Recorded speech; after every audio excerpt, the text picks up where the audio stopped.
Hello दोस्तों, राधे राधे। कैसे हो आप सब? आशा करती हूँ आप सभी अच्छे होंगे। स्वागत है आपका फिर से एक नए ब्लॉग में। तो जहाँ से ब्लॉग समाप्त किया था वहीं से ब्लॉग की शुरुआत हो चुकी है। तो यहाँ पर तैयारी चल रही है रात के खाने की। तो आज रात के खाने में बनाऊँगी मैं मीठे वाले चावल, जिसके लिए मैंने चावलों को फुला कर रख लिया। थोड़ी देर के लिए चावल फुला दिए हैं धोकर अच्छे से। और यहाँ कुछ ड्राई फ्रूट्स ले लिए, जैसे कि 2-3 बादाम हैं, 2-3 काजू, 2-3 छुहारे और 2 से 3 पीस ही नारियल के, सूखे नारियल के, यानी कि सूखे गोले के। तो यहाँ सबसे पहले इनको भूनूंगी मैं देसी घी में अच्छी तरह से। और आपके पास जितने भी ड्राई फ्रूट्स हो उतने आप डाल सकते हो। मेरे पास आज यही थे तो बस मैंने यही इतने ही डाले हैं। और इसमें आप जितने भी ड्राई फ्रूट्स डालो, जितने ज़्यादा ड्राई फ्रूट्स पड़ते हैं उतने ही अच्छे ये चावल बनते हैं। यहाँ मैंने आधा चमचा देसी घी ले लिया है। और उस देसी घी में मैं सबसे पहले इन ड्राई फ्रूट्स को भूनूँगी, उसके बाद चावलों को भूनूँगी। 5 मिनट के लिए चावल को अच्छे से देसी घी में भूनेंगे। और जितना आपको मीठा खाना हो, जितना आपको पसंद हो उतना आप मीठा डाल सकते हैं। आप चाहो गुड़ डालो, चाहे शक्कर डालो, चाहे आप चीनी डालो। लेकिन मैं इसमें आज चीनी ही डालूँगी, क्योंकि शक्कर और गुड़ सर्दियों में ही अच्छे लगते हैं, इस समय अच्छे नहीं लगते। ऊपर से इनकी तासीर भी इतनी ज़्यादा गर्म होती है। तो मैंने आज चीनी ही डाली इसमें। और यहाँ मैंने अपने चावलों को भी 5 मिनट के लिए भून लिया है। और यहाँ आधी कटोरी से थोड़ा सा ज़्यादा मैंने चीनी ली है। तो 5 मिनट के लिए इस चीनी को भी इनके साथ भूनूंगी। और मैंने लिया है यहाँ पर फूड कलर, जो फूड कलर होता है, जो सब किसी भी चीज़ में डाला जाता है, जैसे कि लड्डुओं में डाला जाता है या जलेबी में डाला जाता है, वो वाला ये फूड कलर है।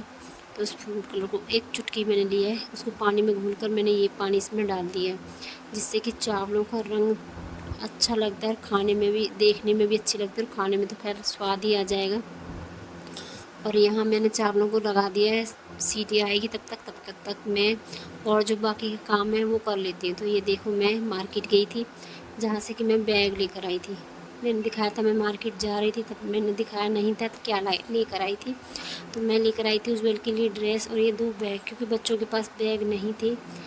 क्योंकि बच्चों क्या है, बड़े हुए बच्चों को कोई भी चीज़ अगर हम ज़्यादा यूज करते हैं तो हमारा उस चीज़ से मन भर जाता है। तो बच्चों के पास बैग तो है, लेकिन थोड़ा फट भी चुके हैं, 1 साल तक चलते हैं, और कुछ बच्चों को मन से भी हट गए हैं। तो इसलिए मैं बच्चों के लिए बैग लेकर आ गई हूँ।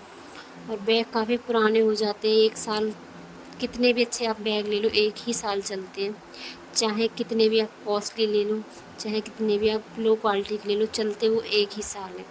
तो ये हम दोनों बच्चों के लिए बैग लेकर आई थी, और साथ में लेकर आई थी उज्ज्वल के लिए ड्रेस, जिसको कि सिलने दे दिया गया है।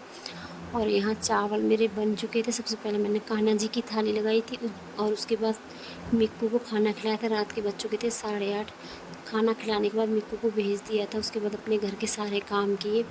और ये है अगले दिन का व्यू। तो देख सकते हो आप, कितना खूबसूरत नज़ारा है गाँव का, कितना सुंदर लग रहा है।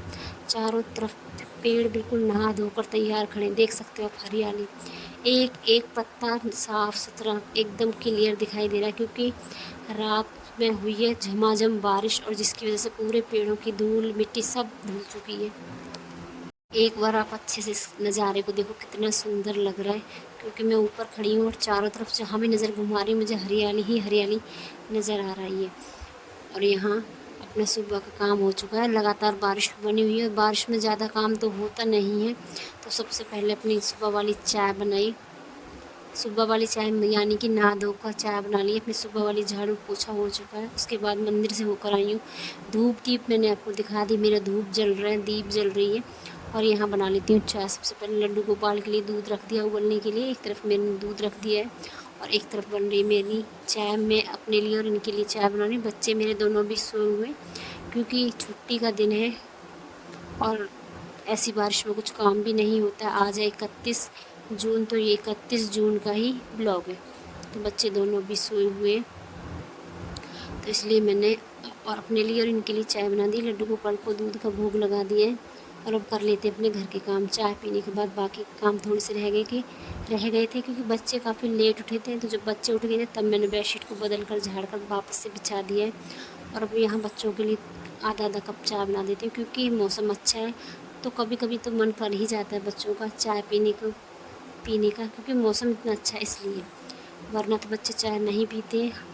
चाय तो मैंने बनाई थी लेकिन बच्चों ने ये चाय भी नहीं पी थी, तो यहाँ बच्चों तो पहले एक बार मैं कर लेती हूँ अपनी गैस को साफ़, क्योंकि चाय बन चुकी है। तो पहले सबसे पहले पूरी गैस को अच्छे से साफ़ कर लेती हूँ, उसके बाद करूँगी खाना बनाने की तैयारी।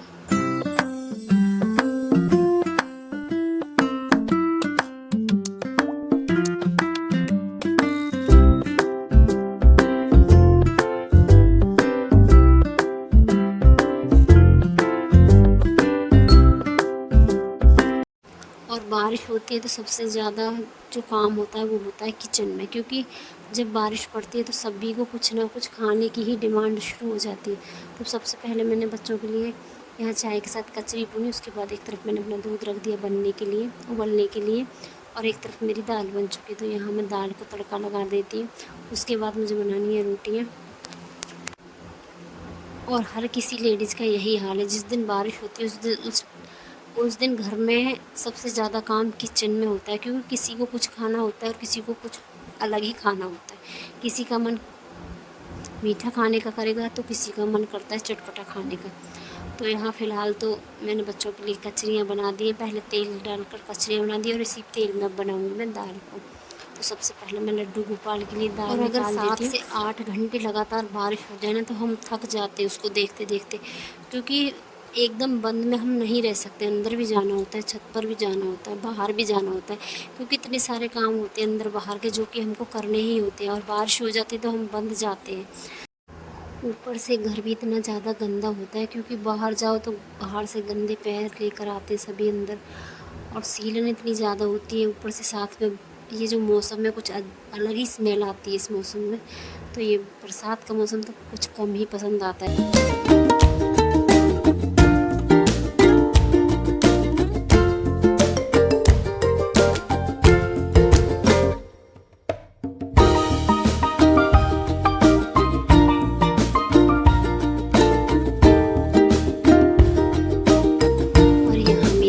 दाल बनकर हो गई है तैयार। एक तरफ मैंने अपनी दाल बनाकर रख दी, आटा लगा कर रख दिया था, और एक तरफ मैं अपने कपड़े सारे धोकर सुखा कर आ गई हूँ, बर्तन सारे साफ़ कर दिए हैं। और अब बना लेती हूँ मैं रोटियाँ, क्योंकि रोटियाँ बनाती हूँ मैं बिल्कुल गरम गरम जब खानी होती है तब, क्योंकि गैस का खाना पीना होता है। और गैस पर तो गैस का खाना गरम गरम ही अच्छा लगता है। तो इसलिए मैंने अपने बाकी के काम कर लिए, खाना मैंने बना दिया। तो फिर से बाकी के काम अपने वही बर्तन साफ़ किए, फिर से झाड़ू लगाई, पोछा लगाया, गैस अच्छे से साफ़ की। और अब बज चुके हैं शाम के 3। और आज लगातार बारिश रुक रही है, आ रही है, रुक रही है, आ रही, लगातार बनी हुई है। कभी रुक जाती है, कभी आ जाती है।